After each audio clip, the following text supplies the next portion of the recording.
Ultima cosa. Ultima cosa. Devi anche dimenticare Gesù. Dimenticare Gesù. Dimenticare Gesù. Gesù. Certo. Certo. Ultima cosa però. E basta. No, devi anche dimenticare i nomi. Ah, dimenticare il mio nome. Dimenticare i nomi. Sì, dimenticare il mio nome. Sì, basta. Chiaro. Basta, Certo. basta. Perfetto. Ah. Perché no? Ah. E perché mai questa cosa?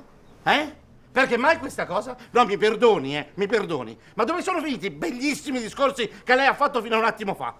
Un solo Dio, unico Dio, tutte pecore di un unico pastore. Ma qui mi pare che l'unico capro espiatorio, con rispetto parlando, sono io. E chiedo scusa. سبيوالدي الطهر ترجمت يا سيدي. معليش اعمل لكم الراجل باش تهجوه عليه. Aspetta, fammi parlare.